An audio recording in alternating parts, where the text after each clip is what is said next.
네, 오늘 가정에서 엄마가 새 아이를 불러놓고는 너 커서 뭐가 되고 싶니? 라고 물어봤습니다.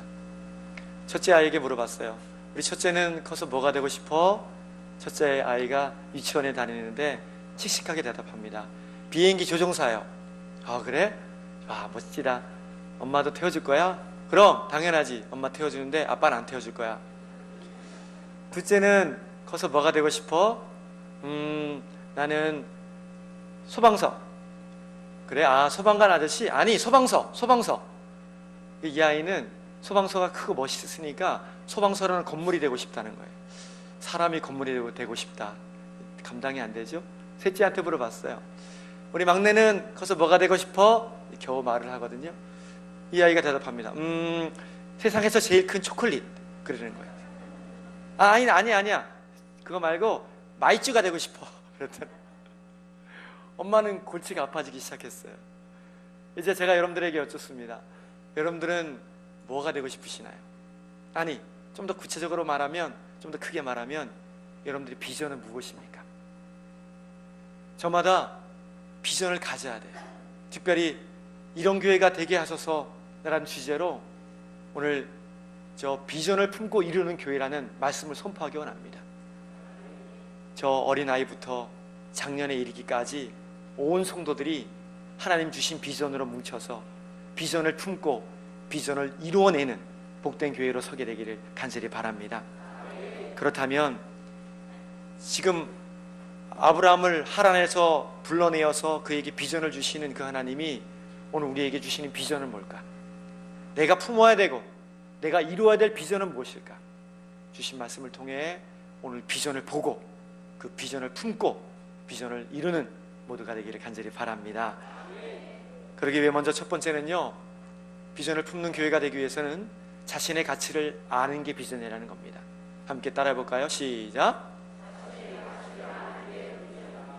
본문 2절 말씀 보겠습니다. 2절 함께 있습니다. 시작.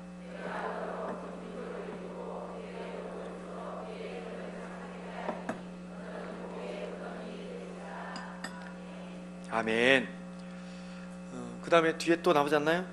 2절, 3절도 한번 볼까요? 시작. 너를 축복하는 자에게는 내가 복을 내리고 너를 저주하는 자에게는 내가 저주하리니 땅의 모든 족속이 너를 인하여 복을 얻을 것이라 하신지라. 아멘. 어느 조사 결과에 따르니까 4세까지의 아이들은요, 자아 존중감이 아주 높고 자기에 대한 이 긍정적 마인드가, 이미지가 대단히 높다고 합니다.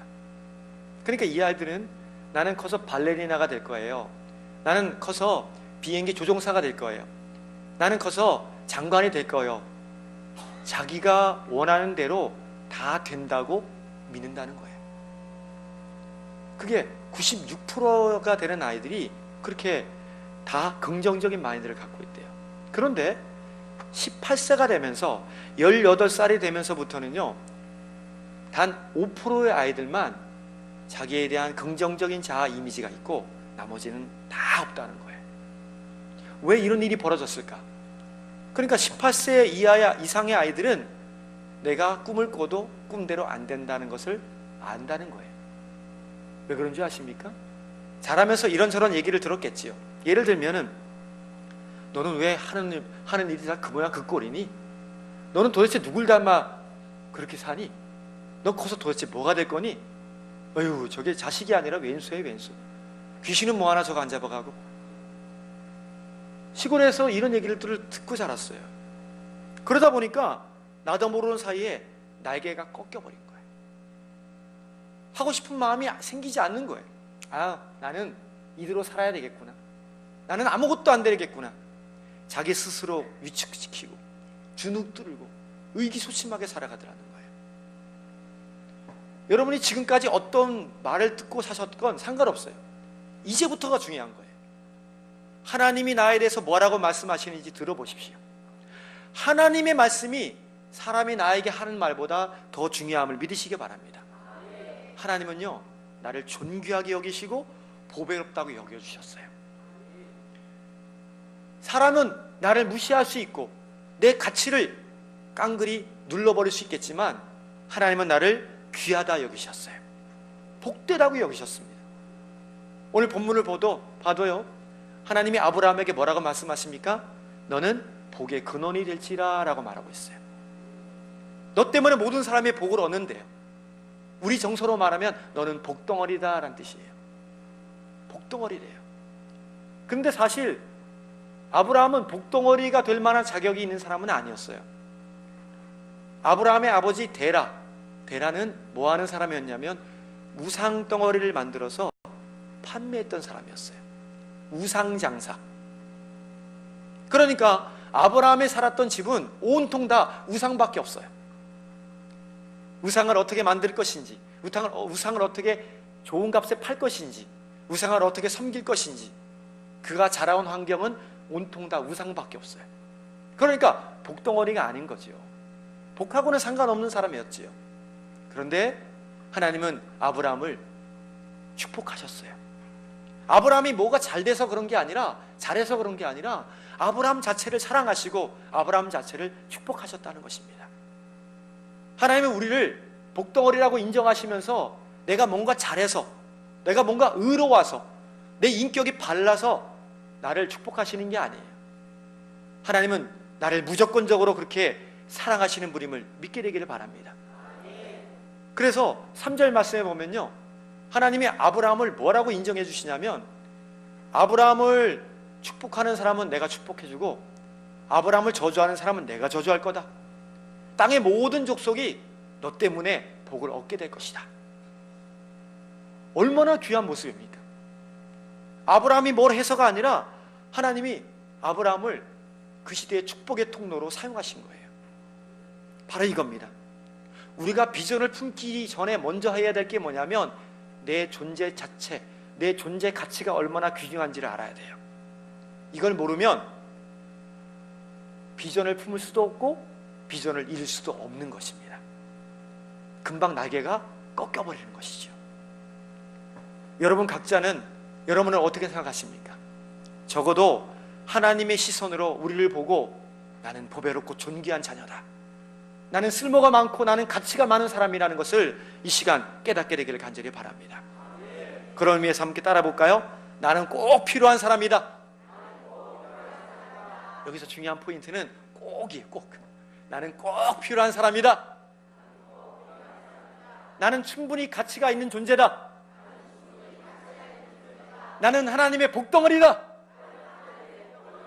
믿으십니까? 주눅들 때마다, 위축될 때마다, 가치가 없어 보일 때마다 나는 하나님이 인정하는 복덩어리다. 나는 쓸모가 많은 사람이다. 나는 존귀한 하나님의 존재다. 오늘 3대 통한 예배를 드리면서도 아이들에게도 선포해 주셔야 돼요. 너는 정말 복덩어리다. 너는 쓸모가 많은 존재다. 너는 위대한 사람이다. 우리 좌우에 있는 우리 자녀들에게 그렇게 함께 축복하겠습니다. 시작. 크게 좀 하세요. 시작. 아멘이십니까? 아멘. 한두 번 해서 안 됩니까? 1000번, 만번, 수천 번 하세요. 그가 알아들을 때까지. 일본의 성자라고 하는 그 가가와 도요히코라는 목사님이 계셔요. 이분은 일본의 성자입니다. 바로 저분인데요, 저분은 출생이 안 좋아요. 기생의 아들이었어요. 기생이 낳은 아들이에요. 그런데 저 도요히코의 아버지는 아주 돈이 많은 분이었고 그 다음에 벼슬도 높았던 분이었어요. 그러니까 본래 부인을 제쳐두고는 이쁜 기생을 아내로 맞이해버린 거예요. 그리고 그 기생이 낳은 아들이 바로 도요히코입니다. 그런데 웬걸요? 아버지가 4살 때 돌아가셨어요. 어머니가 5살 때 돌아가신 거예요. 졸지에 부모님을 다 잃었습니다. 이제는 본 부인의 집으로 들어가야 돼요. 내가 낳은 자녀도 아닌데요. 들어갔어요.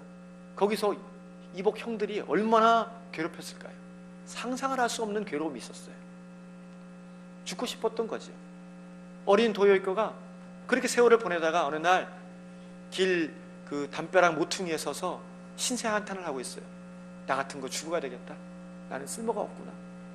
그렇게 있을 때에 북치고 장구치고 전도하러 다니는 구세군 전도대를 만난 거예요. 그분들이 외치면서 다닙니다. 하나님은 여러분들을 사랑하십니다.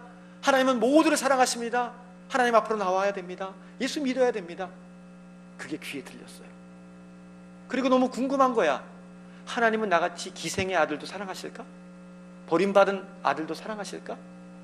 그래서 전도대한테 달려갔어요.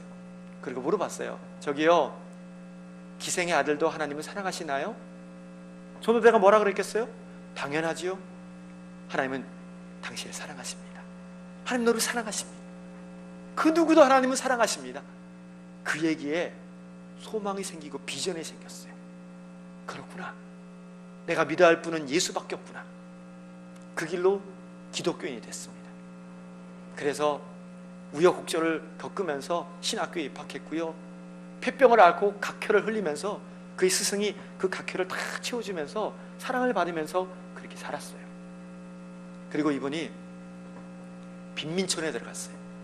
기생들이 있는, 또 빈민들이 있는, 그리고 노동을 하는 노동자들에게 들어갔어요. 먹지 못하고 굶주리고 뼈만 남은 저들에게 가르치고 사랑을 전했어요. 자기가 받은 사랑을, 자기가 받은 그 가치 있는 존재라는 것을 그들에게 가르쳐주고 몸으로 보여줬어요. 70이 넘도록 빈민촌에서 저들과 먹고 자면서, 때로는 이 병이 생겨서 눈이 안 보일 정도로, 그리고 각혈을 쏟아내면서도 그들을 품에 품고 살았어요. 저분에게는 유명한 일화가 있습니다. 빈민들에게 가장 극심한 고통 중에 하나는 뭐냐면, 너무 먹지 못하니까 변비가 생기는 거예요. 우리 예전 어르신들은 기억할 거예요. 가난해도 어떻게 가난하다? 옛날에 찢어지게 가난하다 그랬어. 그게 뭐가 찢어지냐면 항문이 찢어지는 걸 말해요.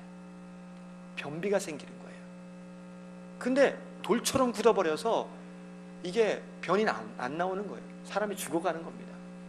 저 도요이크 목사님이요, 저 이 빈민촌에서 그들을 얼마나 사랑했는지 손으로 그걸 파내주신 거예요. 본인이 못하니까 맨손으로 말이에요. 그래도 안 되니까 어떻게 하는지 아십니까? 자기 입을 항문에 대고요, 그걸 침으로 녹여서 그걸 빨아내는 거예요. 여기 이걸 누가 할 수 있습니까? 상상하기도 끔찍한 일인데 도요이크 목사님은요 그 일을 하셨어요. 여러분, 한 사람이 자기의 존재 가치를 아니까요 수많은 사람이 살아나요. 저 한 분이 비전을 품으니까 모두가 살게 되더라는 거예요. 여러분 어떤 사람입니까? 누가 뭐라 그래도, 내가 어떤 처지와 형편에 있어도 우리는 하나님 보시기에 보배롭고 존귀한 존재입니다. 그래서 여러분들 때문에 누군가가 살게 될 것입니다. 사람들의 말을 듣지 마세요. 하나님이 오늘 말씀하십니다. 너는 보배롭고 존귀하다고, 너는 가치 있는 믿음의 사람이라고. 이 말씀 기억하고, 이제 내가 얼마나 빛나고 보배로운 존재인지를 깨닫고 그 심령 속에 비전을 품게 되는 모두가 되기를 주님의 이름으로 축원합니다. 두 번째는요, 비전을 품고 이루는 교회가 되기 위해서는 따라갈까요? 믿음으로 보는 것이 비전입니다. 믿음으로 봐야 된다는 겁니다. 본문 1절 말씀 함께 했습니다. 본문 1절입니다. 시작.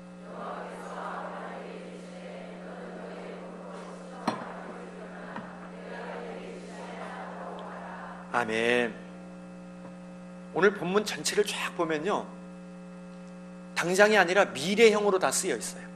영어 성경에 보면 그게 분명히 드러나는데, 내가 만들어줄 것이다.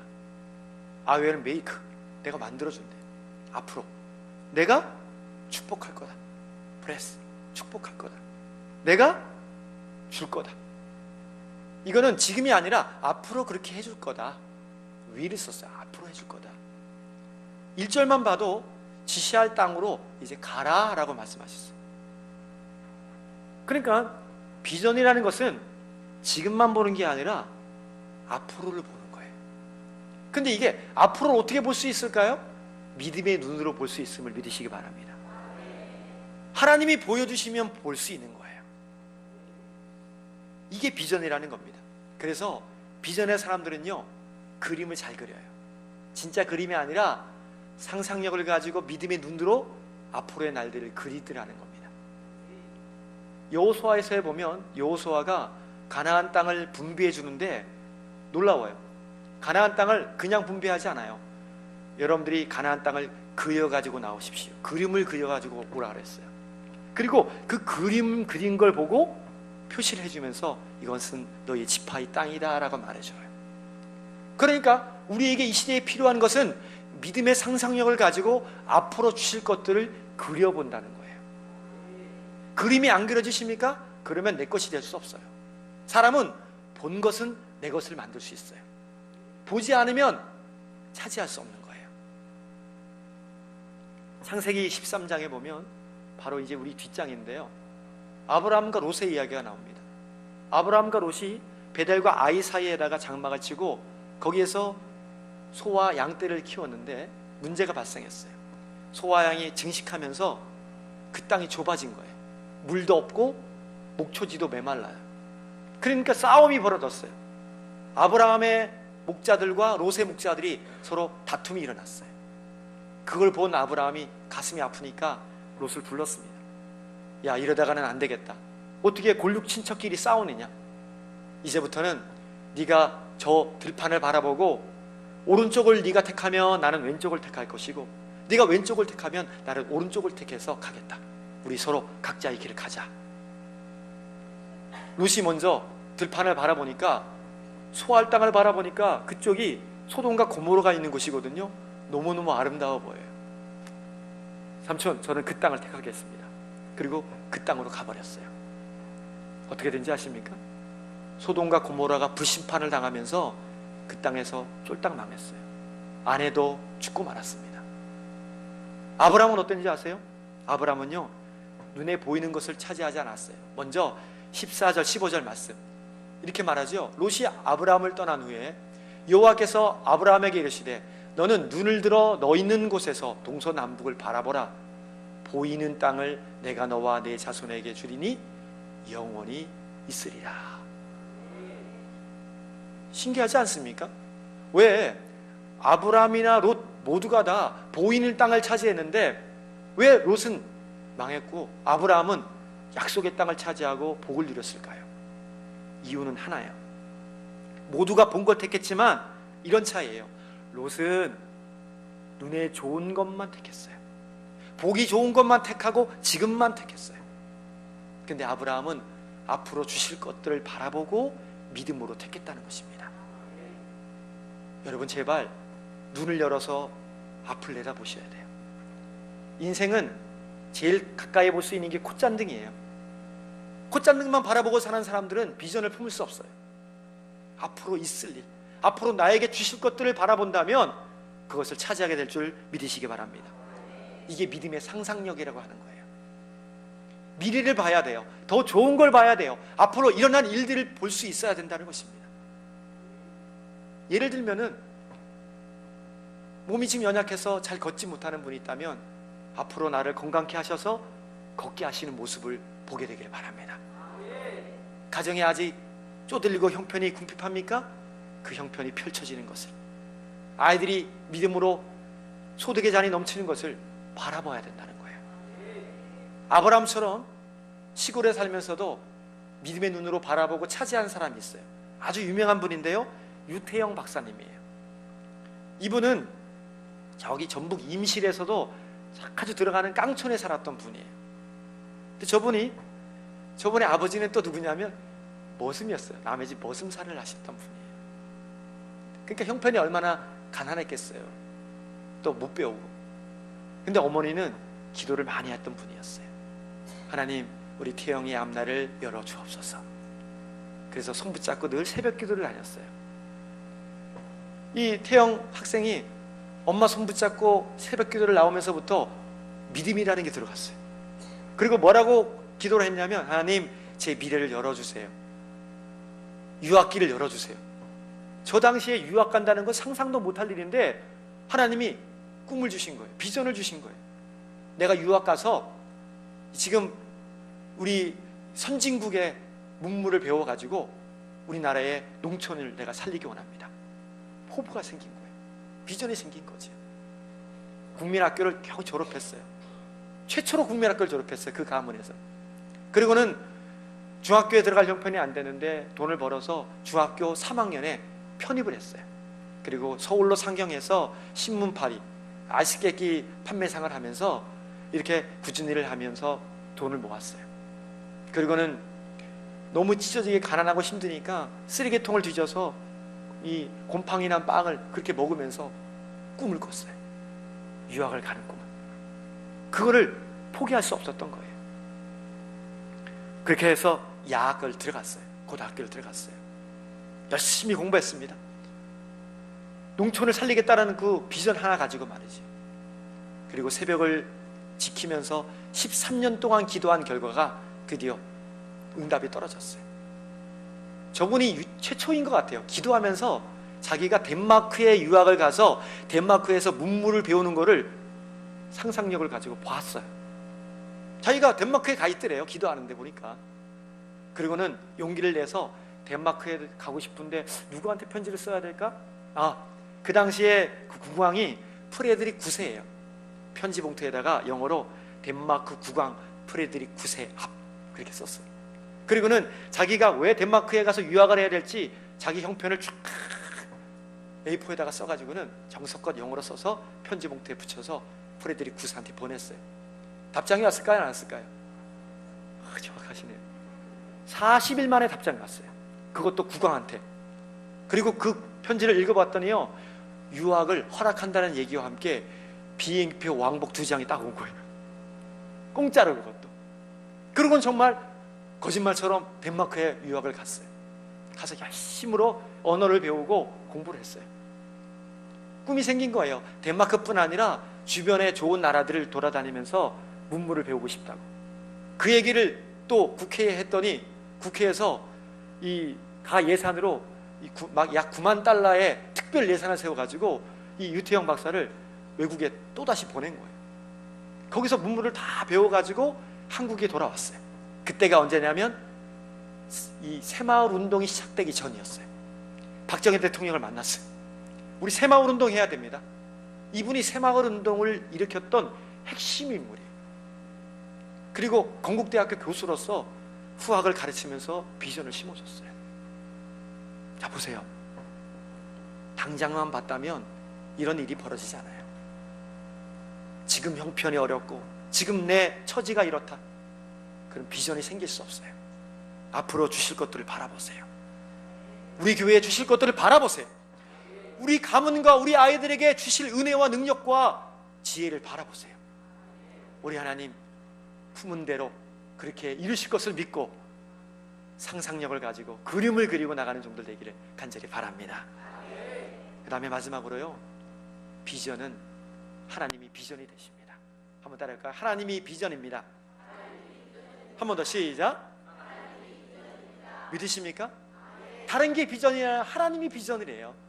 본문 7절, 8절 말씀, 9절 말씀까지 보겠습니다. 7, 8, 9절 말씀 함께 더 읽어볼까요? 시작.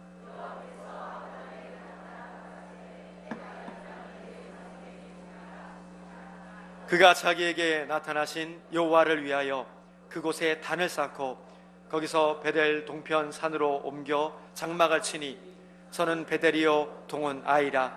그가 그곳에서 여호와를 위하여 단을 쌓고 여호와의 이름을 부르더니 점점 남방으로 옮겨갔더라. 아멘.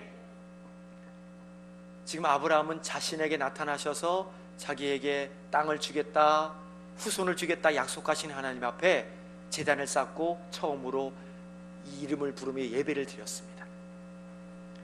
아브라함의 비전은 땅에 국한되어 있지 않고 재산에 국한되어 있지 않고 저 후손에게 국한되어 있지 않았어요. 그 모든 것들을 나에게 주시는 하나님만이 아브라함의 비전이었음을 믿습니다. 그러니까 가는 곳마다 아브라함은 예배를 드리고 하나님 앞에 영광을 올려드렸습니다. 우리가 왜 비전을 품어야 될까요? 우리가 왜 비전을 이루어야 될까요? 이유는 단 하나예요. 하나님께 영광이 되기 위해서, 하나님을 기쁘시게 하기 위해서. 왜 직장에 나가 일해야 됩니까? 하나님을 기쁘시게 하기 위해서예요. 우리 학생들 왜 공부해야 돼요? 엄마가 안 하면 혼날까봐? 아니에요. 하나님의 영광을 위해서예요. 우리 대학생들 왜 취업을 준비하고 취업하고서도 왜 일해야 됩니까? 좋은 남편 만나고 좋은 아내 만나기 위해서요? 아니에요. 하나님의 영광을 위해서입니다. 많은 사람들이 비전하면 직업이라고 여겨요. 아니에요. 어떤 직업을 갖느냐가 비전이 아니라 그 일을 통해, 그 직업을 통해 도대체 하나님 앞에 어떻게 영광 돌릴지가 비전이라는 거예요. 나는 간호사가 되고 싶어요. 그러면 간호사를 통해서, 간호사가 되어서 연약한 사람들을 돌보고 선교지에 작은 도움을 주고 싶어요. 이게 비전인 거예요. 어느 늦게 낳은 아이가 있는데 너무 귀한 거예요, 이 아이가. 그래서 아이가 말을 배우면서부터 엄마 아빠가 그 아이 앉혀놓고는 너 이제 나중에 커서 뭐가 되고 싶어? 그랬더니 대통령! 그러더라는 거예요. 그래서 아 그래? 그러면 너 대통령 되면 엄마 아빠 뭐 시켜줄 거야? 아마 장관이나 뭐 국무총리 이런 거 좀 원했겠죠? 그랬더니 엄마 뭐 너 대통령 되면 뭐 시켜줄 거야? 그랬더니 짜장면 시켜줄게! 이러더라고요. 아, 짜장면. 하나님 오늘 우리에게 이렇게 물어보실 수 있어요. 너 그렇게 원하고 바랬던 그거 되면 나 위해서 뭐 할 거야? 아니요, 저 그 생각 안 했는데요. 저 그 꿈을 이루면 저 그렇게 돈 벌어서 여행 다니고 돈 벌어서 그렇게 좋은 차 타고 다니고 싶은데요. 혹시 우리가 그런 대답을 하고 있지는 않습니까? 하나님은 우리에게 물어보실 거예요. 너 그거 원하는 대로 이루어지면 뭐 할 거냐고. 하나님, 저 이 땅에 청소부가 될 건데요, 남들이 무시하지만 청소부 돼서 저 하나님 나라에 나라를 깨끗하게 만들고 싶어요. 저 의사 돼서요, 틈만 나면 연약한 사람들 또 선교제에 가서 선교하는 일에 저 힘을 쓰고 싶어요. 저 가수 되고 싶어요. 왜냐하면 하나님의 이름을 높여드리고 싶거든요. 저 PD 되고 싶어요. 이왕이면 우리 학생들 PD 많이 돼야 돼요. PD보다 무서운 직종이 없어요. 왜냐하면 프로듀서가 만든 프로그램이요, 온 나라 사람들과 열방이 다 보거든요. 그러니까 우상덩어리 방영하면 우상이 나오는 거고요, 하나님의 꿈, 복음이 나오면, 전도가 나오면 온 나라 사람들이 자연스럽게 예수님을 접하게 되고 전도가 되는 거거든요. 이게 비전이라는 겁니다. 우리 세계비전교회는 비전이 생겼어요. 부흥입니다. 이 땅에, 대한민국의 복음화율이 25% 정도 된다 그래요. 근데 조사해 봤더니 울산은 5%도 안 돼요. 마음이 너무 찢어지게 아팠어요. 그리고 크게 나눠주고 베풀 만한 대형 교회가 없어요. 제 마음 가운데 그런 생각이 들었어요. 그래, 우리 교회가 한번 만들어 봤으면 좋겠다. 우리 교회 때문에 우리 울산의 복음화율이 10%가 뛰어넘고 20%가 뛰어넘고 30%가 될 것을 저는 믿습니다. 이 꿈을 꿔보는 거예요. 상상해보는 거예요. 얼마나 가슴 벅찬 일입니까? 누구도 무시할 수 없는 꿈이에요. 왜요? 내가 하는 게 아니라 하나님이 나를 통해 일하시기 때문에 그래요. 지난 9월 18일 날 대한민국의 내한에서 그 방문했던 국민 배우, 대만의 국민 배우 그 리텐주라는 분이 있어요.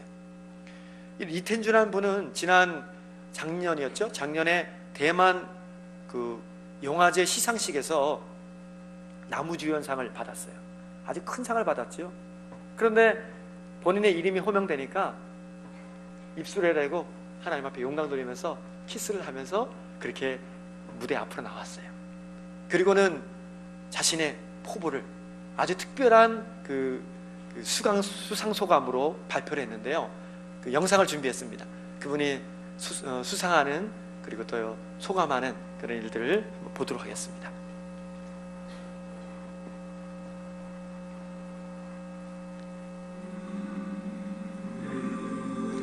대만에서 아주 큰 영화제입니다. 제가 자막을 잠깐 읽어드릴게요.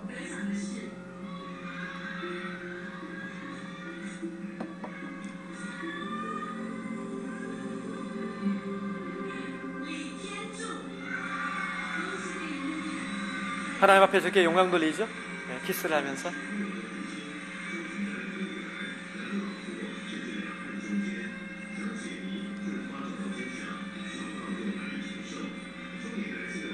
저번에 얼마 전에 한국 교회에 와서 간증까지도 했어요. 왜 내가 저렇게 수상소감을 얘기했는지.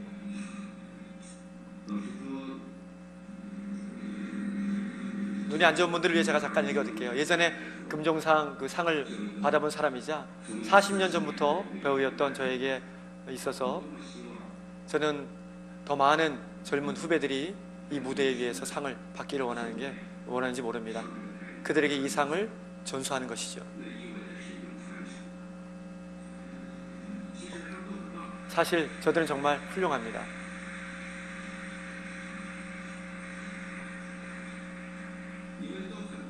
당신들은 정말 훌륭합니다. 단지 하나님께서 저를 선택했습니다. 저는 그분의 의도를 안다고 생각합니다. 아직도 그건 이 자리에서 저는 대부분 사람들과 같이 천편일률적으로 또 이것 감사하고 저것 감사하기보다는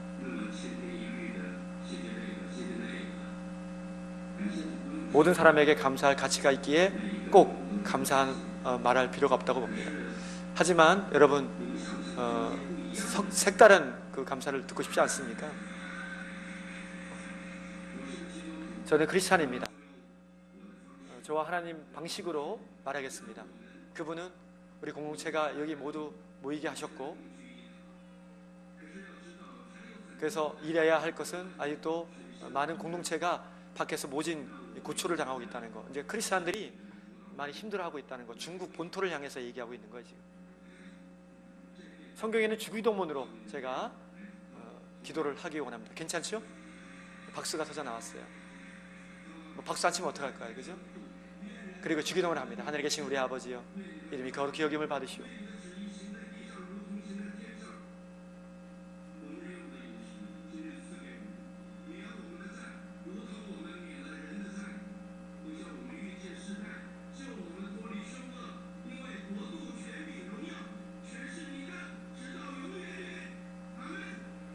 네, 앉아있는 사람들이 감동을 받고요, 박수를 쳤습니다. 저 리텐주 씨는요, 드라마를 찍을 때도 전도하는 마음으로 찍는데요. 그랬더니 이 작은 드라마가 전 세계에 방영이 된다 그래요. 저분이 연극 연출도 하거든요. 얼마 전에 연극을 만들어서 총감독을 했는데, 함께 집으로 돌아가자라는 연극이었는데, 이게 결국은 우리의 본향인 천국 가자, 천국으로 다 가자라는 그런 메시지가 담겨 있는 거였대요. 그런데 3회에 걸쳐서 공연을 봤는데 7,000명이 봤어요.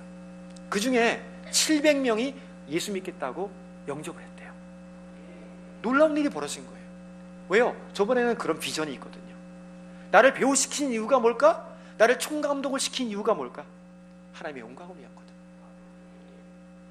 바울은 빌립보서 2장 13절에서 이렇게 말하고 있습니다. 빌립보서 2장 13절입니다. 우리에게 향하신 하나님의 소원과 뜻이 무엇인지 너희 안에 행하시는 이는 하나님의 신이. 함께 했습니다. 시작.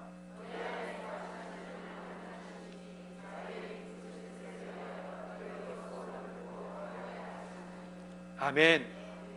하나님이 우리에 대해서 소원을 두고 행하신대요. 여러분 느껴지지 않으십니까? 하나님이 우리를 통해 뭔가 일하시려는 게 말이죠. 우리를 통해 뭔가 바라고 계시는 게 말이죠. 우리 모두 다시 긍정적인 자아상을 회복하고, 내가 얼마나 값 있는 존재인지를 깨닫고, 나 때문에 수많은 사람이 살 것이고, 하나님을 비전 삼아서 그리고 상상하고 꿈을 꾼 대로 이 자리에 채우고 우리의 인생에 채워서 주 앞에 영광 돌리는 비전 어린이들이 다 되기를 주님의 이름으로 축원합니다. 기도드리겠습니다.